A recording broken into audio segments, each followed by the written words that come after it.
What is up? I'm Jared Welch. He's Aaron Halterman. It is Thursday, May 19th. It's Preakness week. What's up, man? This is Blinkers Off. What is up, everybody? Good to see everybody again. I'm excited. I haven't been on in a couple hours. This is like your third show today? Third show. Home away from home. So what's up? What do you know?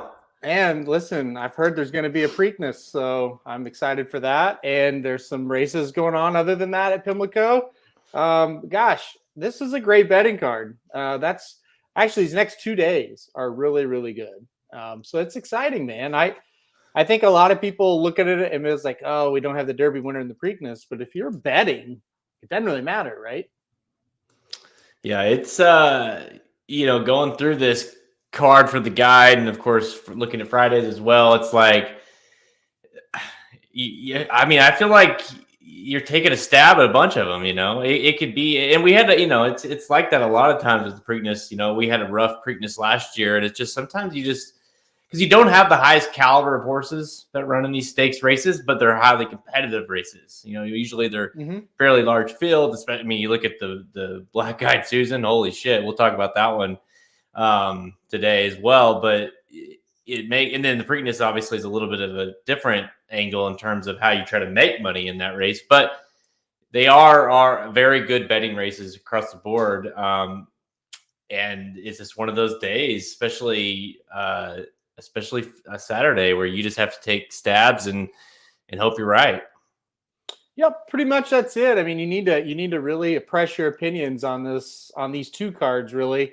There's some races that you could feel pretty confident on, and then there's others. It's like, wow, there's 8 or 9 that could win this thing. So you kind of need to press those opinions, single in those races you feel good about, and then go as deep as you can in some of the other ones.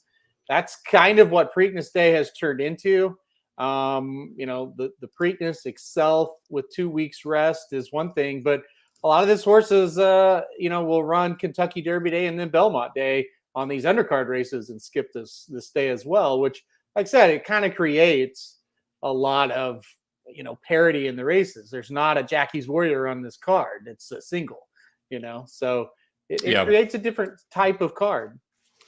Well, yeah. And it's, with stakes, I typically do better and handicap better with stakes races, because you feel like you can depend on kind of, if you expect it to be a hot pace, you can depend on the horses doing this and that. And when you get lower level, and even these kind of stakes that are, maybe some of them are grade 2s and grade 3s, but there's some low level type horses in them, it does make it a little bit more difficult, because it just creates a little bit more of an unknown, that it takes a little bit more skill and a little more kind of luck, I guess is the easy way to say it, to kind of get, especially when you're talking about the exactas and your tries, trying to get these huge payouts.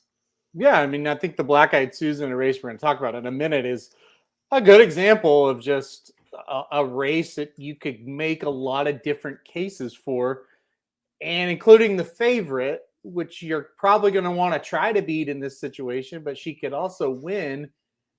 And so all those races are kind of like that. It's like, I don't know that I love that favorite, but I don't know if these horses are very good either, Well, yeah, it's the whole, like, I don't really like this horse, but who's going to beat her? And so, or beat him or whoever. And so, a lot of times in some of these stakes anyways, that on the other card, I'd go into it saying, okay, well, I'm not playing that, the favorite, like, because and then you go through it and you're like, how do they get beat? Because these horses just aren't very good. And that's just kind of the case. And some of the ways, to make money is you got to, like, press your opinions. So, yeah.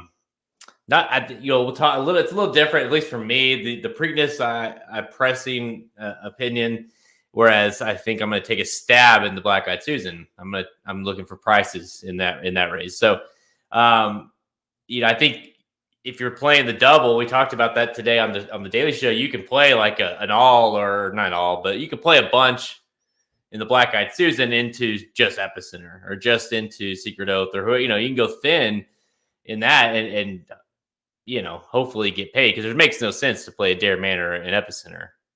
No, that's just not something that even if it cashes, it's going to pay worth what the risk of actually cashing that bet is. So yeah, you got to kind of get a little creative in the Black-Eyed Susan. I know the Magic Mike crew was talking about the double with the turf sprint and then into the Preakness, and that's one.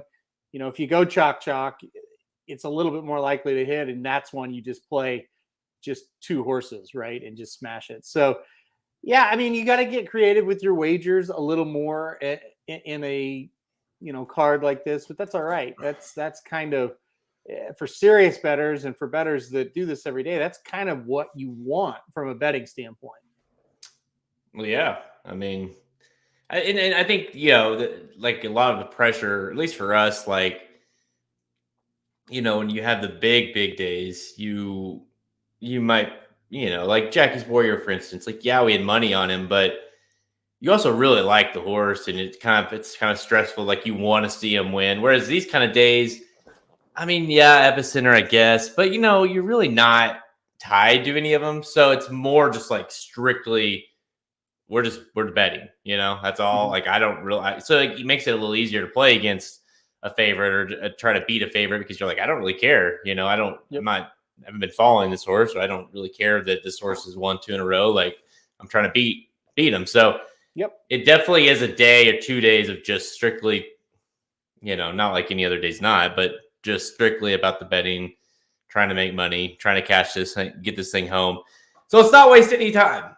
Let's get to the previews, all right, for these 2 big races on Friday and Saturday. We're going to give previews and picks for Saturday's $1.5 million Preakness Stakes, plus Friday's $250K, which, by the way, is crazy. I was going through. I was like, how is it only $250K? I don't know. Black-Eyed Susan at Pimlico. That is on Friday. Let's go, dude. It's like I don't know. Like, I guess it had in my head that it was $1 million, and I started to type it, and I was like, nope, not quite, not close. And I get that it's not that great, but still, it's like it's the counterpart to, to the Preakness. So it's like, wow, I just assumed it would be fairly large. It's not. I don't think it's ever been just too big of a purse. No, I don't think so either. As I looked back on it, because I was like, well, is it lower? Like, nope. I'm just dumb. It's just, and honestly though, it's a $250,000 race when you look at who's in it, right? Yeah, is what it is. So you can't really blame why. Like we can go over and over about the Triple Crown situation and things like that, but especially this, like, they're going to point to the Kentucky Oaks, and then if they're going to point to either the Preakness, like we're seeing with Secret Oath, or they're going to wait until somewhere on the somewhere Belmont or the Summer, you know what I mean, like, or Churchill, or they're gonna. There's no point to run it 2 weeks later, for $250K especially, right? Kind of like the Preakness.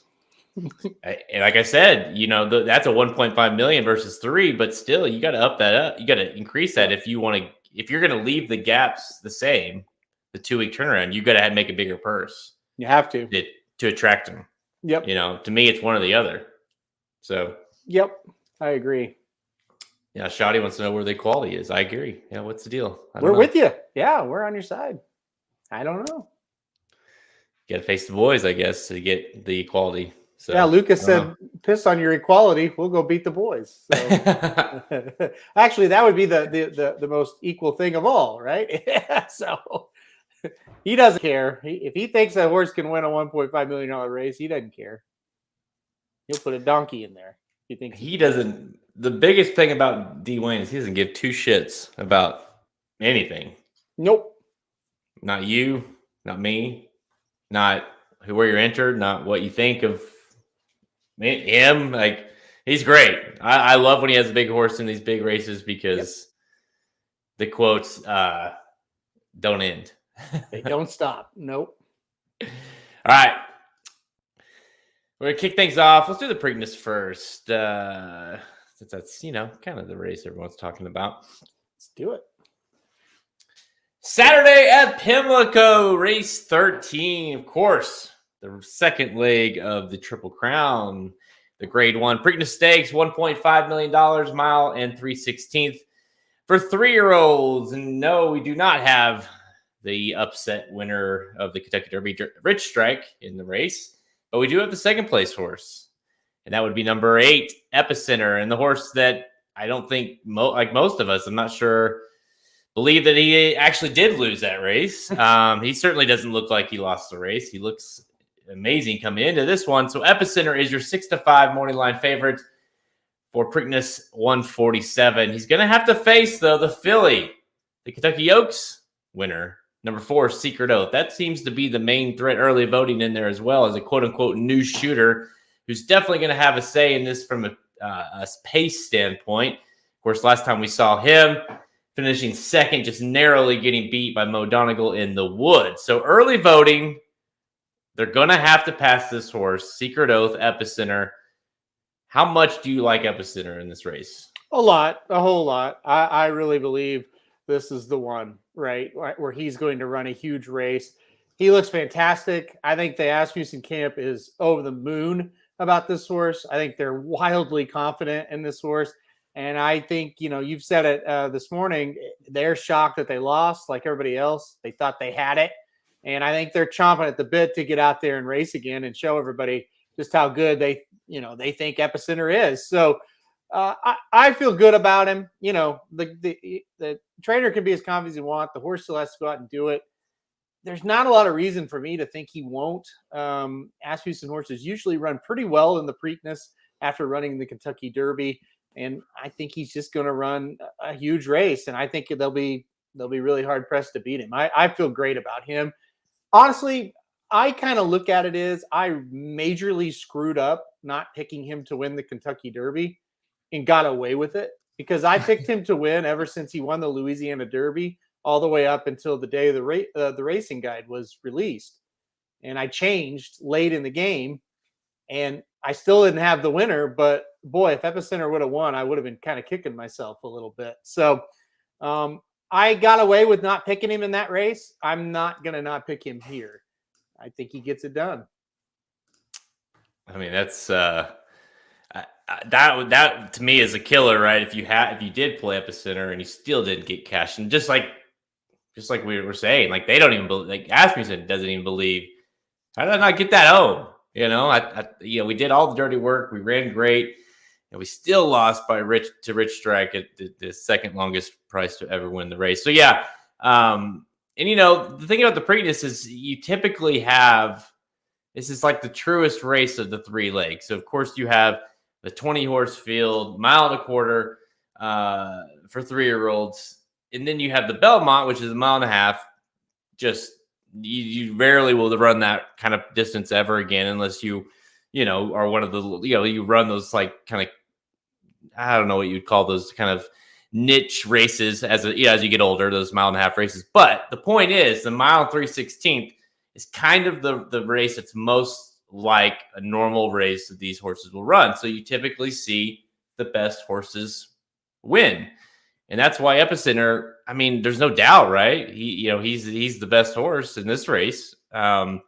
He's probably the best 3-year-old. I think he proved that in the Kentucky Derby. Now, he's got to face the best 3-year-old filly in Secret Oath in here, and that's kind of the biggest threat.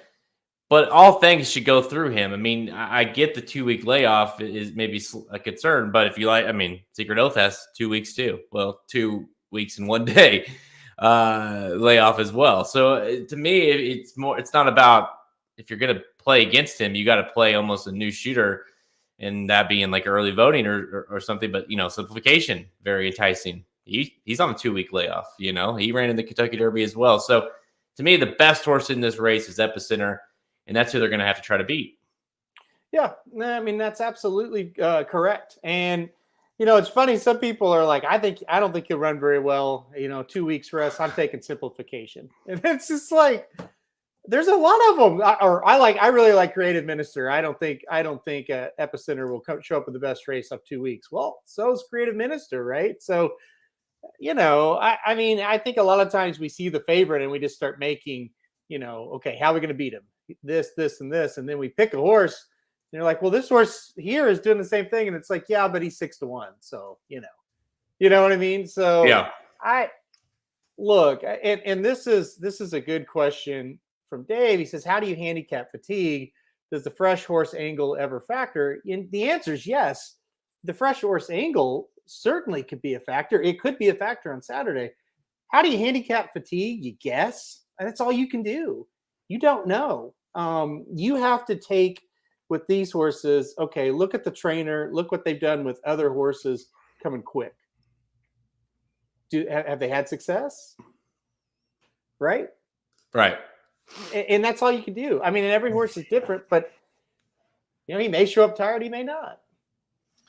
Well, I mean, you have to assume if he's running in the race. And by the way, Steve Asmussen he knows a thing or two. I mean, it's kind of his thing. I mean, he ran, last year ran Midnight Bourbon, who looked like a winner, back obviously out of that Kentucky Derby. And I mean, he's not afraid to run these horses back, especially in this series, on short rest, just because, like, why not? And like I think he knows that he's got the best horse in the race, and he knows that, hey, when you have a hot horse, you strike. And I think you can say the same thing about Secret Oath in what D Wayne's doing. I talked a little bit about that today on the Daily Show. We have, like, he's one of the best to do it, man. Like, when D Wayne's got a good one, and he kind of gets a bad rep sometimes of, he drives horses to the ground. It's the old school training style. He runs, he trains the shit out of them, and then they get hurt or they get tired or whatever. Well, when he has a good one, that's why they run so well. He trains them really, really hard, and that they're really keyed up for these races. We saw it in the Kentucky Oaks. I mean, they typically run multiple races good before they're not. So I think Secret Oath is a big time threat. She's going to have to improve a bit, but not dramatically. And I think if he just can't quite get the job done, I imagine she'll be coming. That's why I like playing that exacta so much. Yeah, I'm with you on that. And I think, with Lucas over the years, we've watched this guy, and you're right. When he gets them good, they're really good. And you said it right. When he gets them good, they're really good right up until they're not, and that's kind of where it is with him. Right now, she's really good. She shows up to Pimlico looking great. I've seen video of her. It's like, okay, she looks like the horse that we saw in Kentucky, not the one we saw in Arkansas. So it's exciting to kind of have her there. She's going to sit the trip. If they kind of go fast up front, she'll be right there, right? Here's the thing. If and this might sound crazy, if I am coming from behind, right, and Epicenter has the lead, I'd get way away from him. A lot of times in the stretch, they like to come together because it kind of motivates them. I'd get way away from him. In the races he's lost, the one that eyeballs him in the stretch never gets by him. It's right. The other one. So if I'm turning for home and I'm going to try to catch him, I'd get five links or five, whatever, away from him on the outside, and just try to sneak up on him. Well, that's kind of the way I think the race is gonna possibly unfold. I don't think there's any doubt, unless he just doesn't fire, has an issue. Early voting he's gonna be on the lead when they turn for home. That's gonna be, here comes early voting. So Epicenter should be sitting a very tactical trip outside of him. He's going to get headed by Epicenter top the stretch. Epicenter will put him away. They'll fight, the back and forth. He'll put him away. Now, what if Secret Oath just does what you say? If Lisai is just she makes her trip kind of right after Epicenter starts making his, and then she just he does all the dirty work, puts away early voting, and then here comes Secret Oath. And maybe it's too little too late.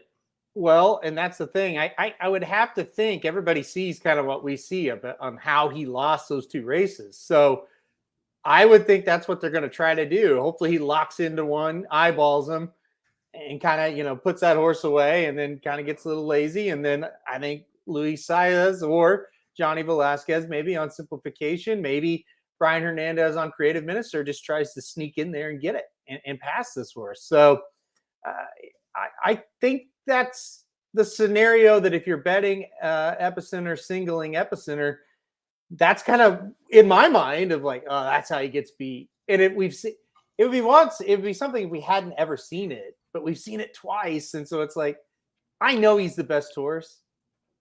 I just don't know, is he 3 to 5 worthy type? Because he's lost races he shouldn't. And that's the biggest thing. I know. And that's, part of what makes you, like you said, creative minister, Skippy Longstock, is any of those horses that, could possibly sneak up there and come in at a huge price. Because we've seen it in the past where we have these, you and I looked back at some of these old races, and it's weird. You have, a lot of times you have these big prices win, or big, as in like big favorites win.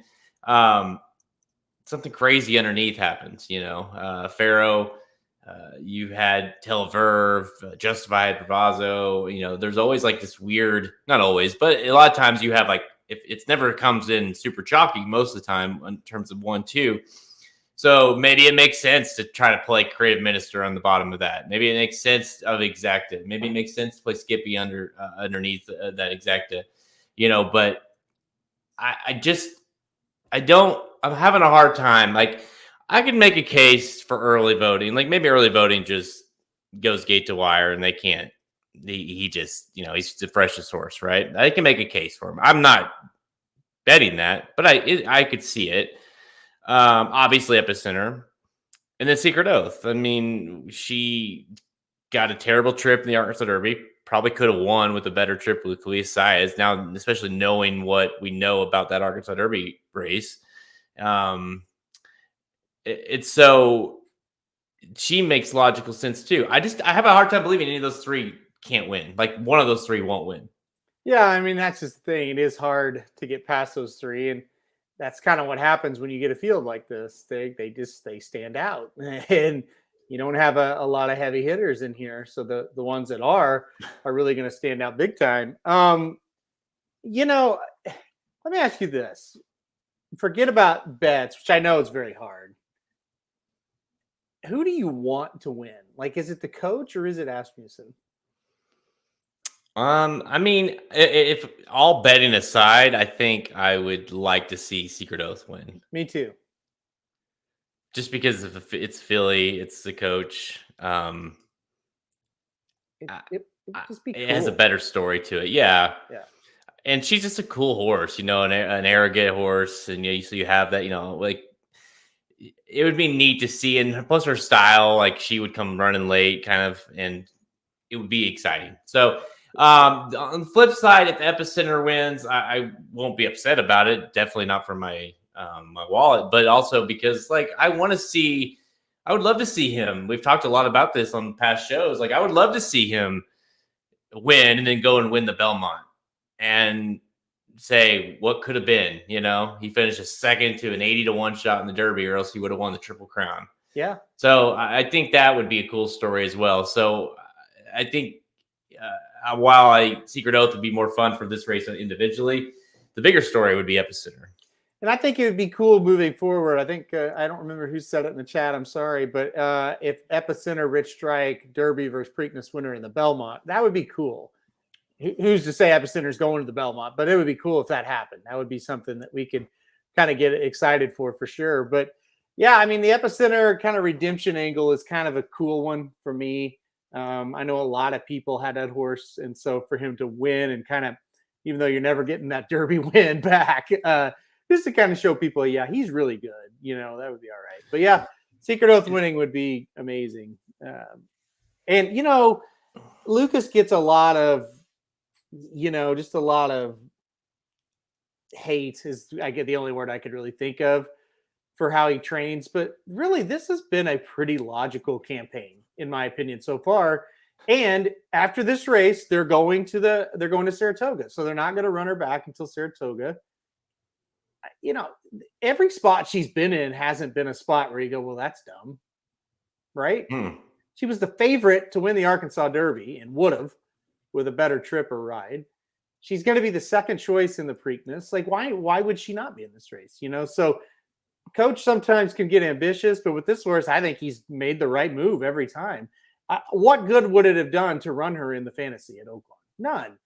She just would have romped again. They took a shot. I mean, I think he's handled her beautifully. And if they really do lay off until Saratoga after this, that's great. Run at Saratoga twice, Breeders' Cup, perfect. I think it's a good campaign for her. Well, yeah, I mean, shit, he's ran her in a $1 million race that she should have won. Well, no, I'm sorry, the Arkansas Derby, what is it? Like 1 point, it was like 1.25 this year, right? Yeah, and she's the favorite and should have won the race. Yeah. Okay. She wins the Oaks, and now she's in a $1.5 million race that she's got a good chance to finish hit the board for sure. Yeah. And what is the alternative?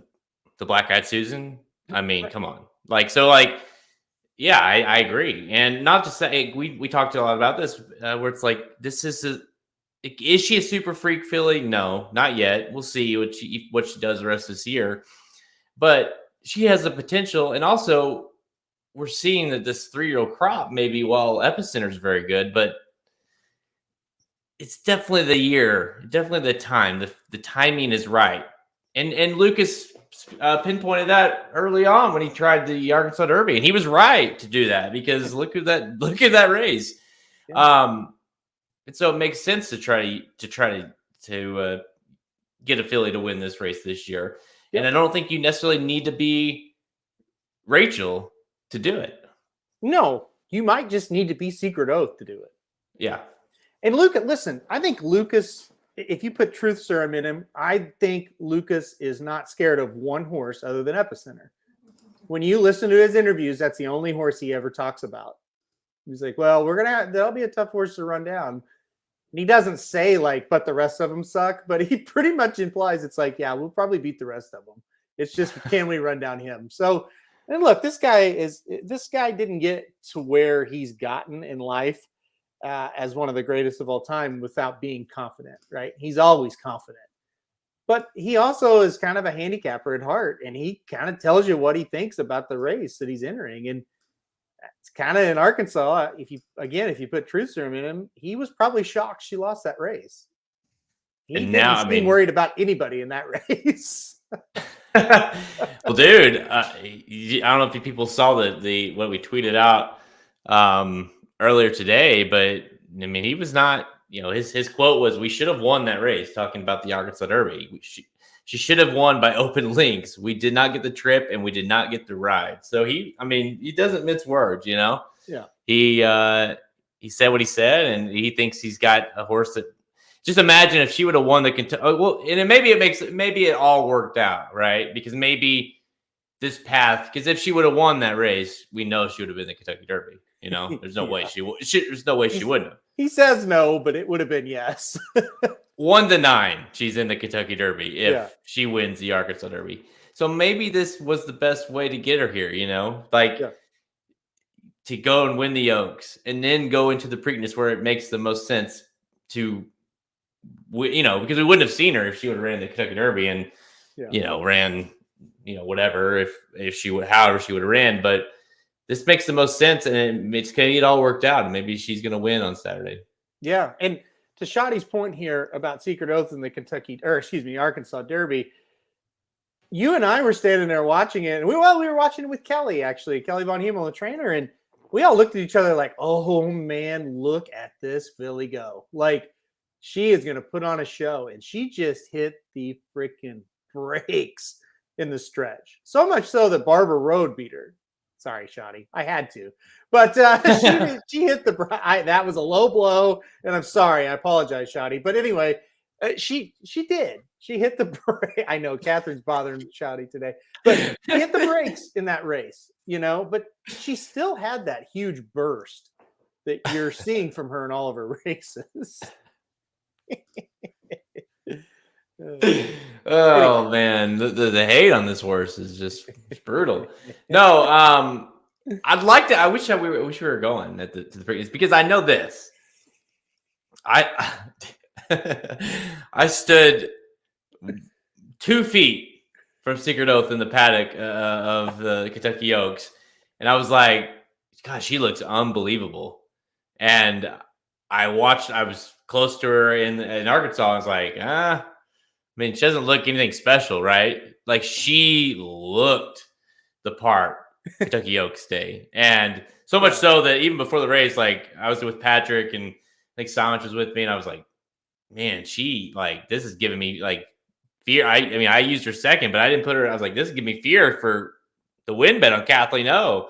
Yeah. And sure enough, so if she looks that way again, I mean, she's a nice big filly. She looks. I mean, if she looks like that again, I think she's going to give Epicenter everything he wants.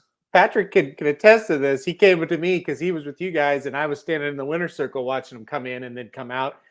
He came to me. He said, "What do you think?" I said, "We're fucked." I said, "She's gonna." Said, "Secret Oath's gonna win this race easy." I said, "Really?" I was like, "That doesn't even look like." I don't think they had the right horse. I think they put the wrong horse in the race in Arkansas, and he looked close to the same horse. So, yeah, because that's what we were begging and dying to see when we went to Oaklawn. Remember, we couldn't wait. We talked about it. It's like, oh, we get to see her. It's going to be cool. She walked by, and it's like, well, shit, this isn't going to work. You know? It's I know, right? I'll be shocked if she wins. She looks, she didn't look awful, but she just like, yeah, that's just a horse, right? That's just a horse. I mean, and it's funny, just because you're right. I mean, maybe it was a different horse. Maybe it was someone else. I don't know. Maybe he got him mixed up. He is 87 years old. This is true. I'll try to find the picture of her that day that I took while I was in the paddock. But, all right. So what horse are you? Let's see how to put this. What horse are you most fearful of in terms of like, long price that could screw up our exacta? I'll steal a line for D Wayne. I'm not. I like Epicenter a lot.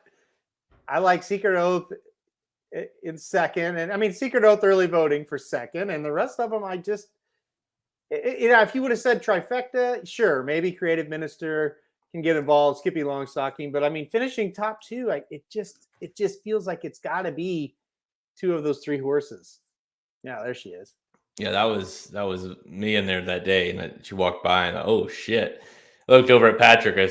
She looks a million times better than she looks in Arkansas. I've never seen a transformation like this. I really don't think I'm overstating it. And I don't think you are either.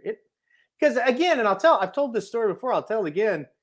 Jared and I were standing together in the Arkansas Derby. We were separated for the Kentucky Oaks. And literally the first thing we both said to each other almost simultaneously when we got back together before that race was, did you see Secret Oath? What the fuck? Like, yeah. How did she, like, look at this? Did you see her? You were like, yeah, I can't believe it, So. I don't know. I don't know what it was. Maybe the shittiness of Barbara Road in the race kind of rubbed off on her. I don't know. So. I don't know. And it's interesting. Dave brought up We the People, who was also in the Arkansas Derby and looked great and was looked great in the paddock. Let me be clear. It just completely didn't show up for that race at all. And he might be pretty decent. So it's weird how horse racing works. You exit that Arkansas Derby and you're like, ugh. And then it makes you look real dumb because horses that didn't run very well all of a sudden are running well now, Mm-hmm.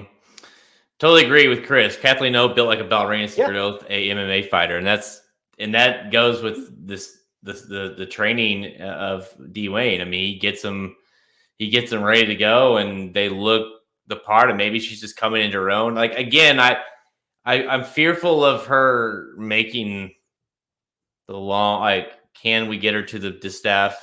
You know what I mean? At this level, I don't know. You know, history would say otherwise. But can we get a Preakness win out of her? Can we get, you know what I mean? Like, yeah, I think when he's got it right, he's got it right. I think that's well put, and I think the comment is pretty much. I mean, I don't want to say Kathleen O looked like a ballerina, but she didn't look the part compared to Secret Oath. And again, it's not a looks contest, right? Sometimes you get out there and they don't run to their looks, but in that situation, and I had money on Kathleen O. We had money on Kathleen O. Everybody in our group had money on Kathleen O. And I did not feel good for 1 second about it after I saw him. Yeah, that's true. And to be fair, we never felt good about it at all during the race because she ran like shit. So yeah, that's another thing. Never in the race. It's nothing better than handicapping the Oaks and Derby, and never in any part of the race did you think you're going to win either one of them. That was great. It's like, hey, how'd you do? Well, that makes me question everything. So other than that, had a great time. Yeah, that's the thing. Another card of both days, fantastic. Yeah, the 2 big races, debatable. All right. So I know you love this horse, but I'll give you. I don't know. Skippy Longstocking to me that horse is going to be a bigger price than Creative Minister, no doubt. I mean, morning line as well, but I think Skippy could finish 3rd or 4th. I wouldn't be shocked. So I like Keen both the 9 and the 2 in my. I don't know if I'll put it in the 2nd spot because history would say you should, because that's what's created some big payouts, but I just don't know that either one of those can get up there for 2nd, because the thing is, like, in order for Creative Minister to get 2nd, you're going to have to beat early voting. You're going to have to beat simplification. You're going to have to beat Secret Oath. You know what I mean? Like one of those or whatever it is. Like there's a lot of horses you got to get by. And I that's why I probably would key in the 3rd and 4th spots with those horses. Yeah. And simplification for me is the horse that I'm definitely keen in like 4th and 3rd, but ultimately that horse, I am convinced that horse is not quite good enough to win here. And so maybe 2nd if you want to, but I can't do the win with simplification. You know, on Creative Minister, it's kind of funny, you know, with the sports show today, which we talk about Preakness most of the time. Like you got somebody like my dad who follows it, but he's not like immersed with it like we are. And so we brought up Creative Minister, and he's like, you know, I don't like a horse in the Preakness that's never even been in a stakes race before. And I thought for a second, I was like, yeah, you know, I hadn't even really thought of it like that. But he's like, I'll take my chances with like Skippy Longstocking and Happy Jack. At least they've been in the big races. You know, I was like, this Creative Minister, like asking a horse to run in the Preakness in his first stakes, that's pretty hard. And so I'm against it, you know, and that's a guy that like, he forget about the speed figures and where they won. It's just like, here's these horses that have been in stakes. I'll give a shot with them as long shots compared to this one that hasn't. I thought that was a kind of a, not an eye opener. That's probably too strong of a word, but just like our phrase, but it's just like, yeah, that does kind of make a little bit of sense, you know, as he looks at it kind of from the helicopter view as we're in deep with all these horses, so to speak. Yeah. Yeah. I mean, we're diving into the numbers and the fractions and this and that. And he's just like, eh.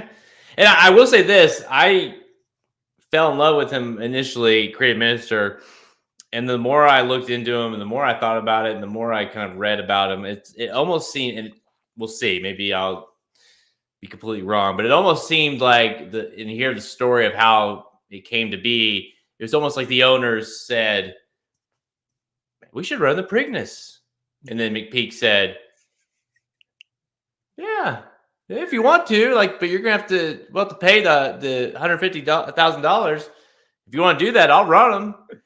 And they said, sure, let's do it. We want a Preakness horse. And then that's how it happened. You know, like, and maybe I'm exaggerating a bit there, but that's kind of the story. That's how the story went down. It was like, it never was the goal, like, let's get this horse to the Preakness. This horse wasn't even running. And by the way, I don't give a lot of credit, and he probably deservingly should not give a lot of credit to this guy, but I will give credit to Ed DeRosa for one tweet he did today. And it was the only horse in this century not to have raced 9 furlongs or more before the Preakness and win was Bernardini. So Bernardini is the only horse this century to do it and not run a mile and 8 prior to the Preakness and win. And that would be what Creative Minister is trying to do. Well, I would like to think that that's exactly how Creative Minister got to the Preakness. The owner just was there, like maybe petting him and said, "Hey, we should run in the Preakness." And McPeak was like, "Okay." And so now they're here, you know. Like I really want to believe that's how it is. Let's see. Chris likes the 8 over 4 over 159. That will be your base super. Yeah, I mean, I don't hate that at all. I don't hate that. I think that's very logical. Because honestly, the way, and I kind of alluded to it earlier, the way I see this race unfolding is early voting, boom, goes out there. Then you have Epicenter heads him at the top of the stretch. He makes his run. And then here comes Secret Oath. Hopefully she can get by early voting. How much does early voting, backtrack? It seems very logical to think an Epicenter over Secret Oath over early voting. Because, as much as I'm going to go against early voting on the top spot, I mean, he will be around, like, unless he just absolutely hits the brakes. But I expect him to be third or fourth, right? So I wouldn't just be totally against him. I just like 2 other horses better than him. Yeah. No, I'm same way. I think that's a good ticket. I like that. I think let's see. Root like hell for the 9, Chris. Yeah, the 9. And the thing is, if you do like early voting, or like he didn't, and Mo Donegal obviously didn't completely disappoint himself in the Derby either. I mean, this horse ran third to this horse in the Wood Memorial, and being an exaggerator, of course, won this race. Exaggerator himself. You could argue that this horse, the longer the better for this horse, and you would expect to see this horse again in the Belmont, maybe, and especially if he runs well here. And he's definitely a horse that's improving at the right time. I mean, his numbers have continued to improve. So for him to bang up for third, Skippy Longstocking, or if this pace absolutely melts down, to like somehow get second. Yeah. I mean, we've seen crazier things. If it melts down, he could win. I mean, we know that. We know that. Yeah. And not to just keep beating it to death, but Skippy Longstocking, and again, people will comment on this YouTube video saying that I'm making fun of Rich Strike, when it's the opposite. I'm giving him a ton of credit. Skippy Longstocking looks about 8 lengths better than Rich Strike before the Kentucky Derby. That's just the facts of it. So it can happen. All right. And by the way, the only thing I think is going to keep this horse out of the winner's circle is probably his name. Yeah, for sure. At least Rich Strike had his name's not awful. Well, look, this horse, Rich Strike, 20 years from now, somebody goes to the Kentucky Derby and they see Rich Strike, they're going to think, oh, that's a good name, My fear is that everyone seems to like Skippy Longstocking. Like, because he makes a lot of sense, but like, how much? What do you think? Are you going to get 20 to 1? You're not going to get 21 on him, right? I don't think so, because it becomes a situation. It's like, I gotta play somebody at a price, and he's the one that's going to make a lot of sense. So yeah, 12 to 1, 15 to 1, probably on him. Yeah, John says it was Rich Strike was the ultimate name bet, and none of us played it. I know, right? I have a theory on that. If he wasn't the 21, he would have been like 30 to 1. Because Happy Jack was like 25 to 1, right? Right. I think Rich Strike would have been a similar-ish number, but he was the 21, and I don't think a lot of people even knew he was in the race. Especially considering he wasn't even technically in the race until Friday. So That's the other part. You just say, well, then there's whatever, and then you kind of just go past it. But yeah, you're right. If that horse was in all along and had all the hype and all the talk about, the long shots to play and all, whatever, like maybe, but literally this horse is just thrown in at the last second. and bettors just kind of said, well, a horse thrown in the last second, like whatever, like move on. Yep. 100%. We did. I mean, right? Well, yeah, you like 21's in. I said, okay. Like, I knew who it was, but it's like, he doesn't have much of a shot, So, yeah. Yeah, I mean, exactly. Davey says took zero time to look at Rich Strike because you already had your picks. Yeah. The T-shirts they sold didn't even have the horse on it.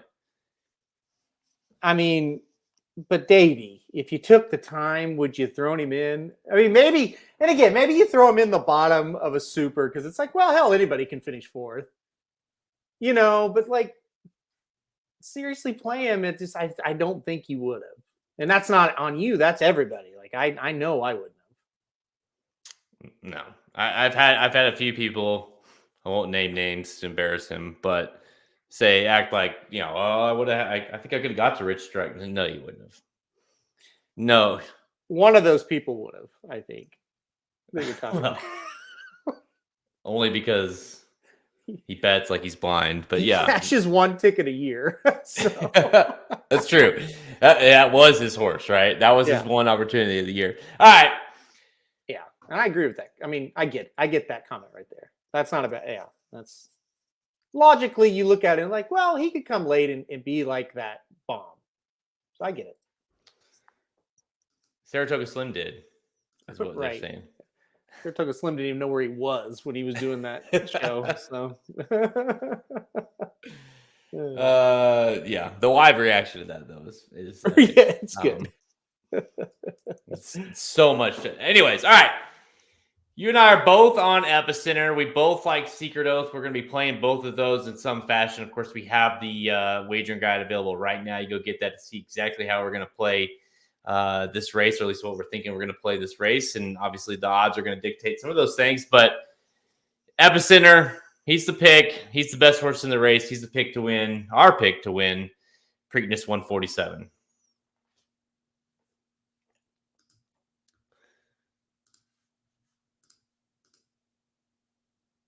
Oh, man.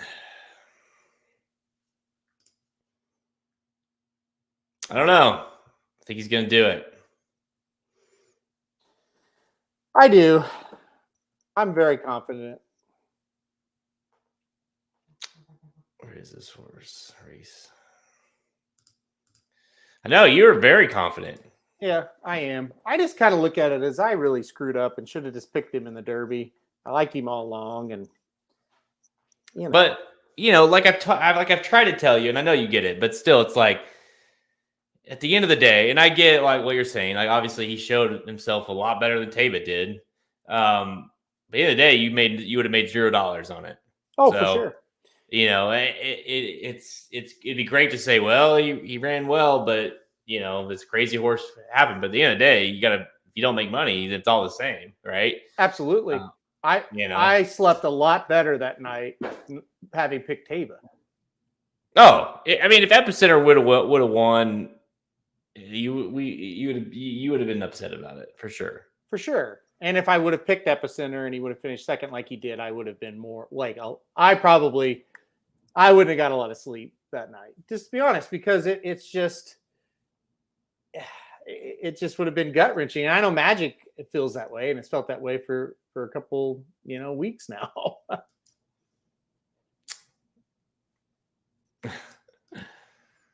Slim's call of the Derby and Magic's wild range of emotions has to be a top 5 racing dude's reaction, right? Yeah. Yeah. I give Magic a ton of credit because he called Rich Strike. Yeah. I'm not sure. Slim knew the race was happening, and Magic had to help him out. That's Rich Strike, Slim. That's Rich Strike. And keep in mind, I mean, you're talking about fanboy. I mean, Magic loves Epicenter, so to call that out while his horse is getting passed, yeah, it was that reaction was, and then of course the stash on Slim doesn't make anything any better, or maybe does make him better. I don't know. Magic, you could tell he had done his homework because he knew immediately who that was, and to have them all studied like that, that's that's impressive.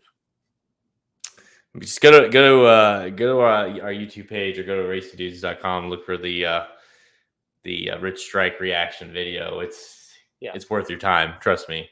Yeah. All right. Let's go to the next day. Actually, the day prior. This one is a little different feel, right? Than that one. Let's go to Friday, race 13 at Pimlico. Of course, this is the Black Eyed Susan, grade 2, 250K for fillies, 3-year-olds going to 1 1/8 miles. And boy, do we have a field here. Field of 13.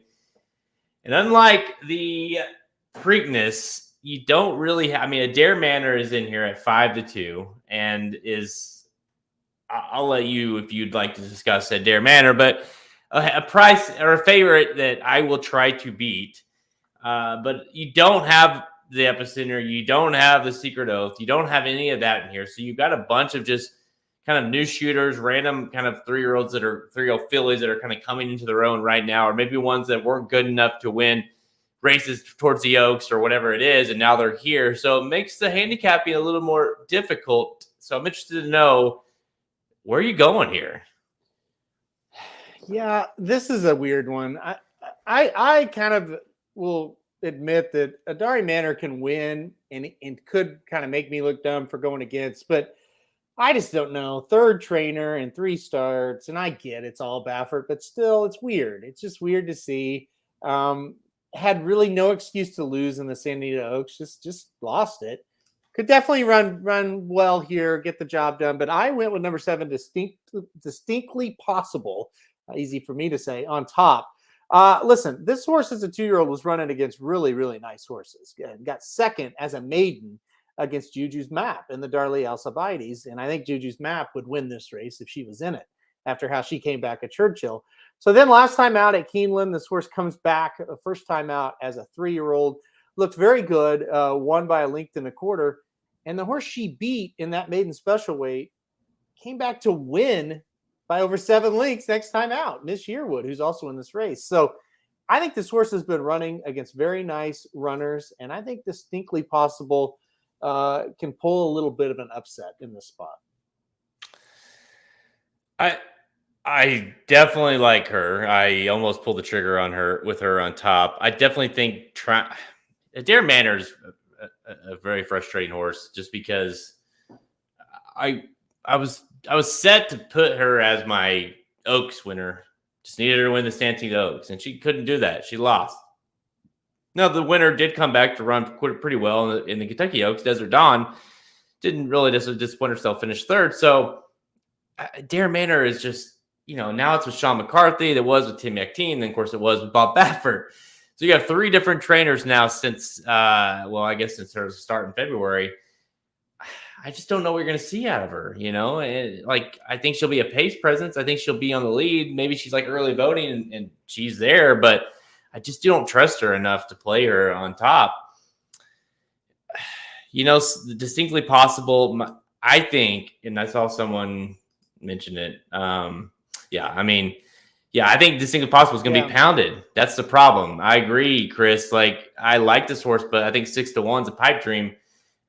Just for all the reasons you said. She makes a lot of sense here. She's kind of coming into her own in that main special weight win after, obviously, they thought highly of her last year to run her in that grade 1 Alcibiades to Juju's Maps. So she's very logical. I also think the 6, Luna Bell, is very logical, kind of the home track or the local horse. This horse, 9-2, I'm also fearful. This will be the toughest race by a margin, but she also is looking for her 6th straight stakes win. And she very, very, very good, very solid, very consistent. But the locals, how are they going to bet this horse? You know what I mean? Is this horse going to be betted? I think 9-2 might be fair, but are you going to get 7-2? I don't know. You mentioned her, and I don't know if you're going to get it, but I just kept going back. I went back and watched, especially her last 2 races. Number 3, Miss Yearwood. And maybe this is way too wise guyish, and we'll see. Maybe it's a will take charge of me that I love, but you go watch those last 2 races. I thought, to me, that race where she lost to Distinctly Possible, she closed into a very, very mild pace. That race was not going fast, and this horse just flew. And yeah, she couldn't get to Distinctly Possible, got the jump on her. And then the next start, that Churchill Downs, going a mile and a quarter. I get that, like, you have the, mile and a quarter that's very random, and some horses don't like to go that far. But go watch the move she made in the turn. My goodness, I don't like. She could just hit a wall at the top of the stretch. But I also think there's a very high ceiling on number 3, Miss Yearwood. Like, and you go watch. She's a big, lanky, kind of a lot of legs on her, kind of like her dad, right? We'll take charge. You can kind of see him. She's got more than 4 legs. A lot of legs on her. There you go. There he is. Yeah, not 1, not 2, not 3, but 4 legs on her. So I just love how you said that. She's got a lot of legs on her. I meant like long legs, I but know. whatever. She does have. Well, never mind. I won't go there. Her dad had 5 legs, reportedly. But anyways, look out for the extra leg on this horse. That's what they said. That's what they said about Will Take Charge. Also trained by the coach. The coach said that, I think. Yeah, he said the 5th leg helps him down the stretch. The 5th leg's been helping him lately. We'll Take Charge. I know that much. That's true. Anyways, Miss Yearwood is my pick to win this race. I don't know if you're gonna get 20-1 because this horse seems pretty interesting. She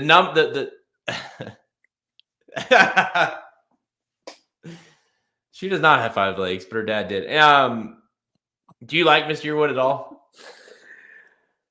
What? Yeah, no.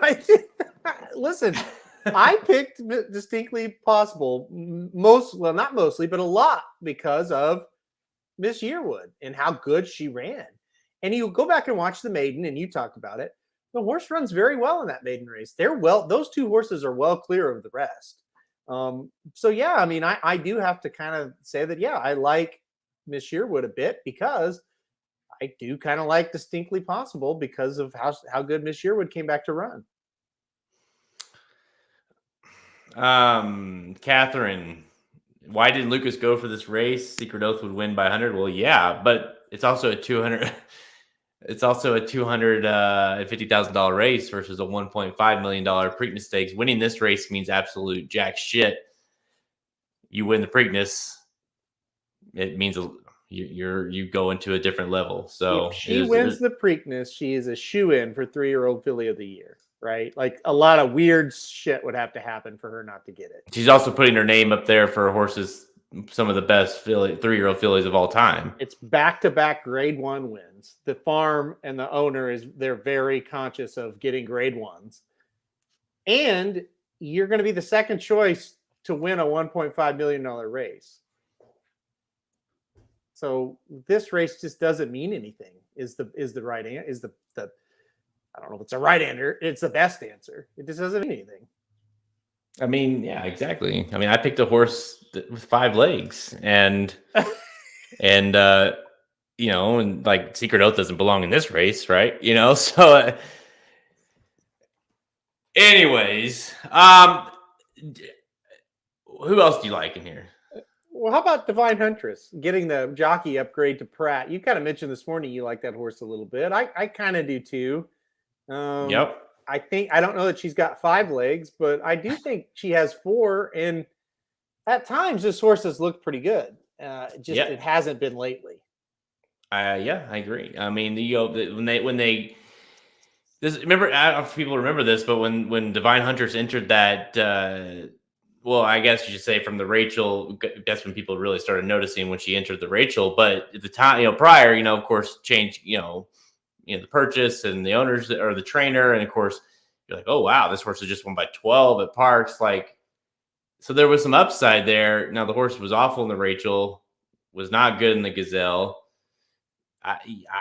She's interesting, now that, because you could say those are equal to the lower level of this race is. Now you get Pratt aboard. I mean, like you say, 15-1, you've at least seen her have some sort of upside where like you could stomach playing that. Yeah.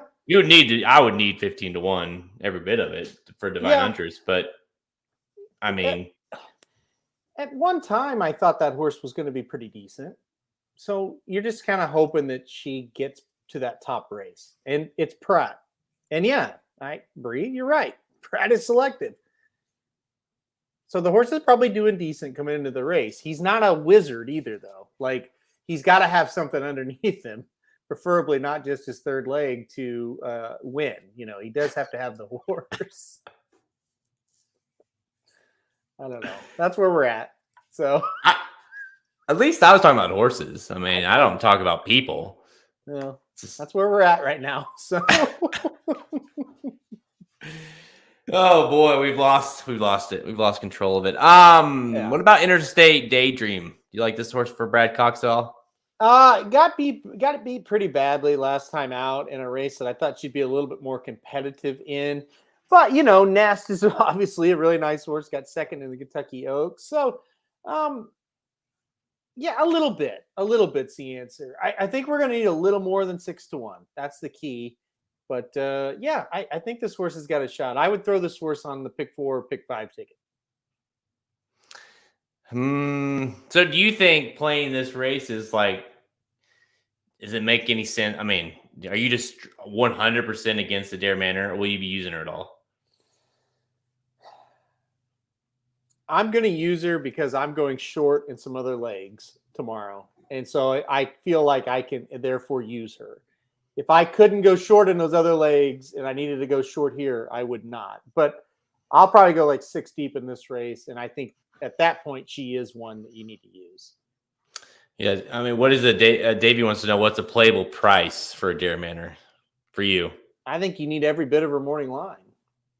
And I'm still not going to play her, but if you do like her, I think her morning line of 5-2 is fair.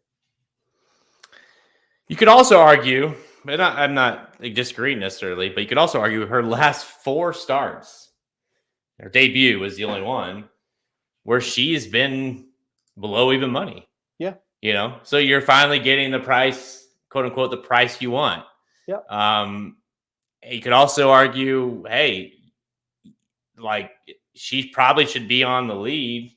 She should be in the mix at the top of the stretch when the real running starts. So you don't have, from a traffic perspective, because there's a large field, like she should be there. I don't know if I've gone too far to the, once she burned me I liked her so much in the Santa Anita Oaks.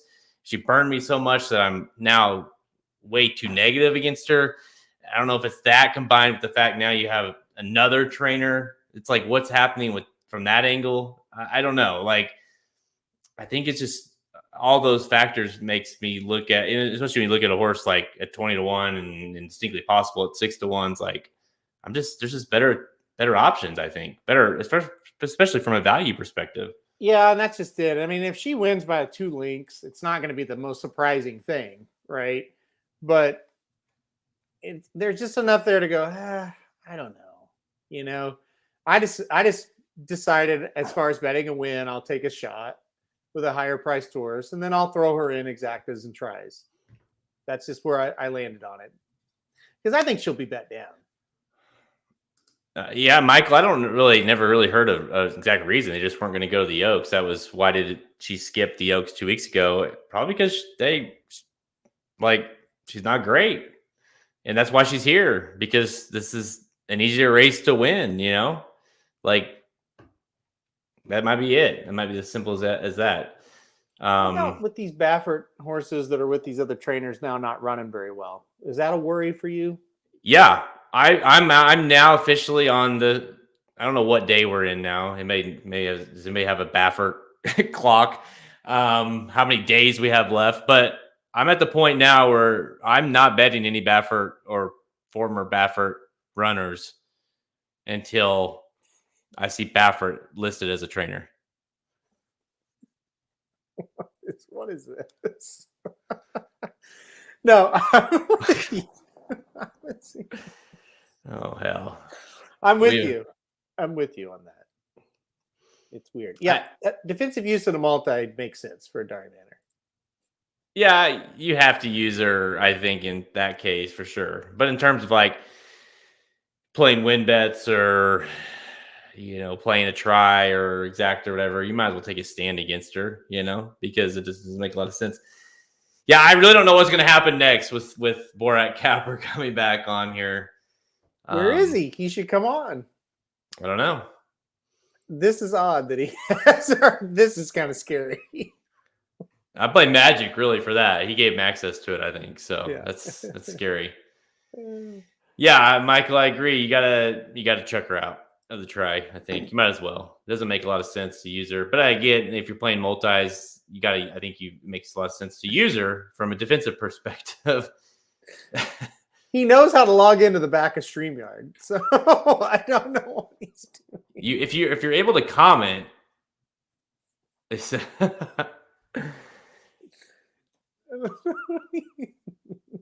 yeah, I agree. I don't know. Let's put a wrap on this, and maybe we can finish this off before he figures out a way to log on to the back end. Halterman, you're on number 7, distinctly possible. I am on number 3, Miss Yearwood, for very similar reasons as well. We'll see how they can get it done, if they can get it done Friday in the Black Eyed Susan. Yeah, I agree. I'm changing passwords as we speak. That's where we are right now. We're crumbling at the seams. All right, we are officially getting ready to go to the outro here. Slim/Borat. If you're asking, figure it out. Yeah, we will let you on, and don't give me like you don't know how, because you do. And if you can figure it out, if he really wants to be on, he'll figure it out. Correct. If it's not, a challenge. I'm not. Yeah, exactly. It's a challenge.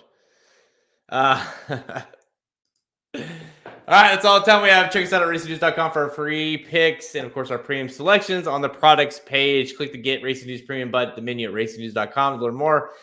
Remember to go get your hands on the inside track to the 2022 Preakness Stakes wagering guide. That's now available. It's 23 pages of gloriousness. It's amazing.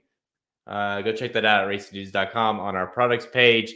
You get it free if you are a subscriber, so make sure you go do that at racingnews.com. We are your destination site for all free horse racing picks to all the major horse racing tracks. We're on Twitter at racing_news, Instagram and Facebook. You'll check out all episodes of Blinkers Off by visiting our podcast page at racingnews.com. Of course, Apple Podcasts, Spotify, Google Podcasts, all the places you listen to podcasts. And, of course, check us out on YouTube. If you're watching us on YouTube, great. You know how to find us. If not, go to our YouTube page. Just go YouTube/Racing Dudes and subscribe.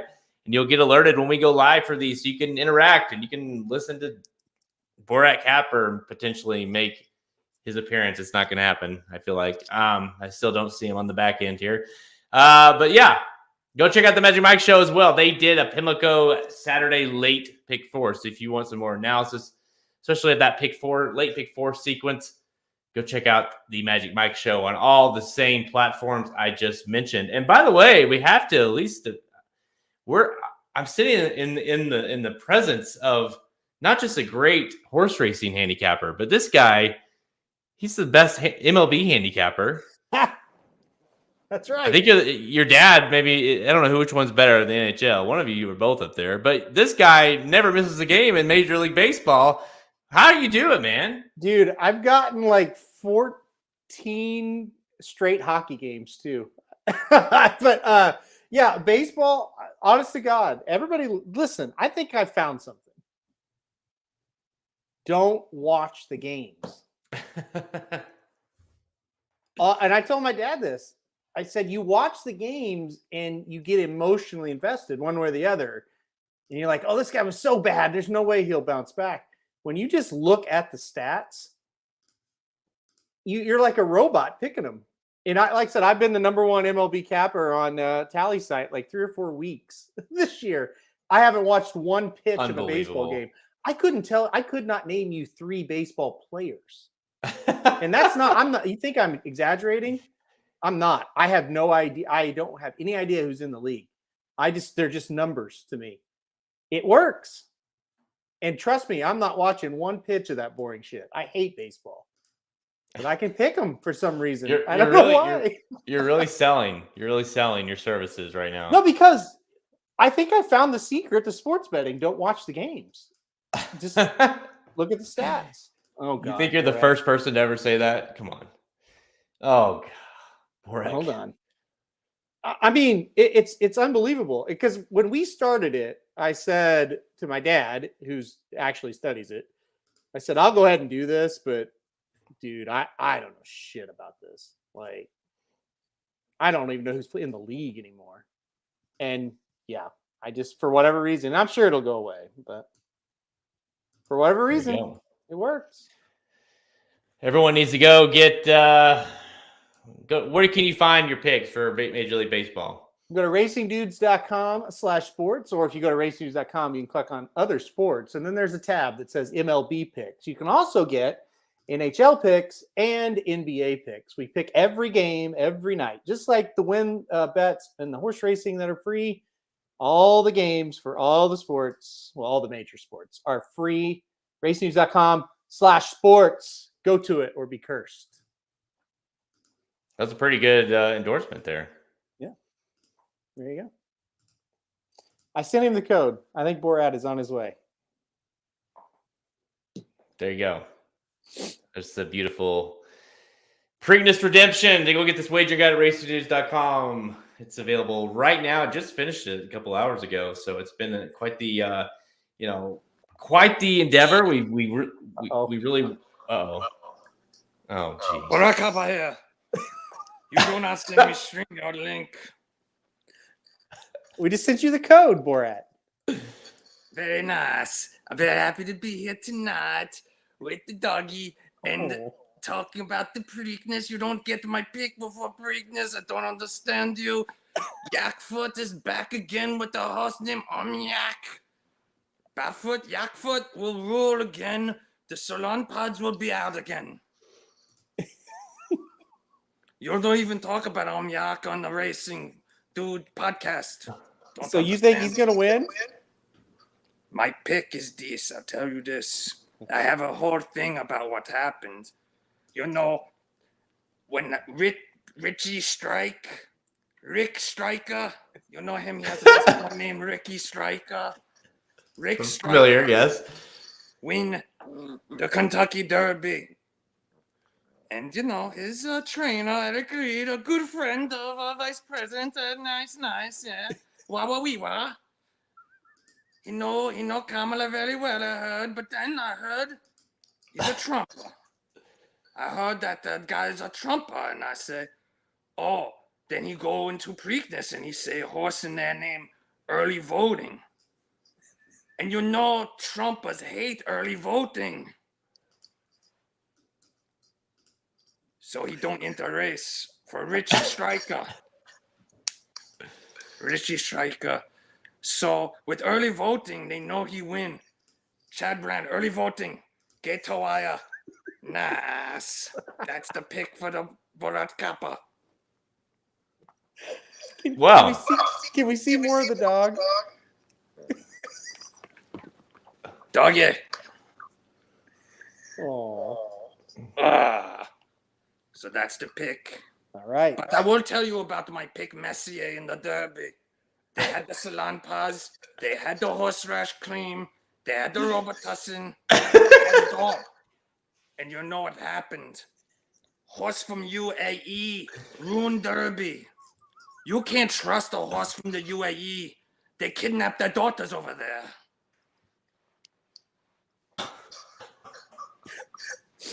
Yeah, I agree. So you can't trust horse from UAE. Ruined Derby, UAE horse. Don't belong. So, who do you like? Any prices you like in the race for at Capper? Skippy Longstock and Eyes.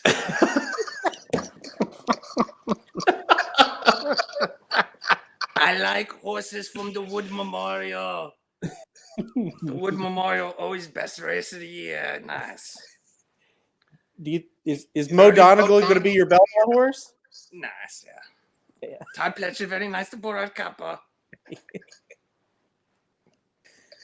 Well, But early voting win Preakness.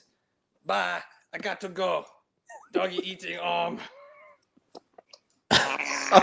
It's really great to see you, Borat Capper. Nice. Godspeed. Just like that, he was gone. I don't know. I never know how to respond after those. Since I don't know what are we supposed to say to this. Well, this show hasn't been one we're going to put in our highlight reel. No. So Much like this year's Preakness, I have a feeling it's just gonna go away. I'll never forget Corey Nakatani gave a terrible ride on Dublin in the Rebel. And they asked Lucas after the race, he goes, well, let's put it this way. When Corey's 50 years old and he's showing his old highlights to his grandkids, that ride ain't going to be on the highlight reel. And so this blinker's off when I'm showing it to, I'll have no one. I have no kids. So when I'm watching it by myself in the nursing home, this show won't be on the highlight reel. You can text me like, hey, remember when when we thought Epicenter was going to win, and some horse named Skippy Longstocking won instead? Yeah. I don't know. Well, there you go. I mean, the spider horse with 5 legs is definitely the soundbite from tonight. The spider horse. Yeah. The spider horse is going to win the Black-Eyed Susan. I don't know. It's been a weird show, but spider horses, and I think we talked about some, I don't remember what jockey you mentioned. One of the jockeys, Dix, and then Borat Capper was on. So, yeah. I think you said it best. It's been a weird show. Thank you, everybody, for watching. Appreciate we'll see it. You tomorrow. Yes. We will be back live. Will we be on will there be a live show tomorrow? I don't think there's a live show. I think it's another show at noon tomorrow. And then we're live Saturday. Yes, the dudes will be live. We will not be at the Preakness, so you don't have to just sit there and listen to magic for 7 hours. You will have myself and Halterman. Somich, he'll be there as well. Who knows with the guy who was just on. I don't know. One wouldn't bank on that, but you'll have all of us live for, I don't know several hours for the Preakness Day. So we will be live. We'll be in it with you guys on Saturday. So stay tuned for that, for the announcement of what time we will go live. Well, Halterman, it's been real. It's been fun. Had been real fun. I don't know if it's even been fun, but it's definitely not been real fun. No. Anyways, I'm Jared Welch. He's Aaron Halterman. Good luck this weekend in the Preakness, guys. This has been a presentation of RacingDudes.com, your destination for all things horse racing and sports betting. Whether you want free winners, expert insider picks, up-to-the-minute trackside weather reports, or podcasts and videos for bettors of all skill levels. Never make another wager without visiting the Racing Dudes. First,